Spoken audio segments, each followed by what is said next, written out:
ज्यादा मजबूत और मुत्तहिद हैं। प्यूटिन की ताकत और जमीन की हवस नेटो को नहीं तोड़ सकती। बाइडेन। लिथुआनिया में 2 रोजा नेटो समिट के इख्तिताम पर खिताब करते हुए अमेरिकी सदर जो बाइडेन ने कहा है कि रूसी सदर व्लादिमीर पुतिन ने ताकत और जमीन के हुसूल की हवस में यूक्रेन पर हमला करके जंग का आगाज कर दिया। उनका अंदाजा था कि ऐसा करने से नेटो इत्तेहाद टूट जाएगा, लेकिन वो गलत सोच रहे थे। नेटो इत्तेहाद पहले से ज्यादा मजबूत, मुत्तहिद और पुरअज़्म है। बाइडेन का कहना था कि यूक्रेन के लिए हमारी हिमायत और मदद जारी रहेगी और ये यूक्रेन के लिए हमारी मजबूत अज़म का इजहार है।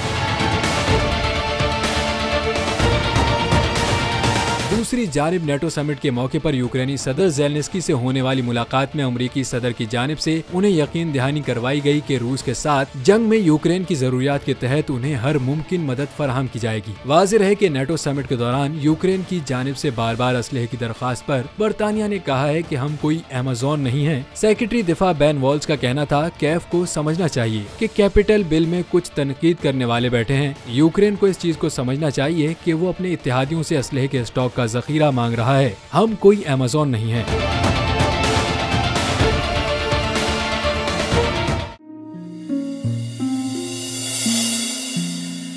अपना घर यूं मईशत का पहिया भी घूमेगा, मजदूर भी सर उठा के जिएगा।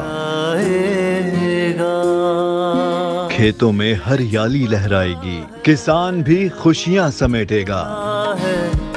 वक्त गुजर उम्मीद के चिराग जलते रहेंगे, महंगाई से भी जान छूटेगी। फैसले की घड़ी पाकिस्तान जीता है और पाकिस्तान ही जीतेगा। बोल बनेगा अवामी मसाइल की आवाज। पड़ेंगे कठिन फैसले, बात होगी मसाइल की, लेकिन हल के साथ। देखिए खुसूसी नशरियात मिशन मईशत बुध के रोज 1 बजे सिर्फ बोल न्यूज पर। सब्सक्राइब करें और बेल दबाएं ताकि कोई खबर रह न जाए।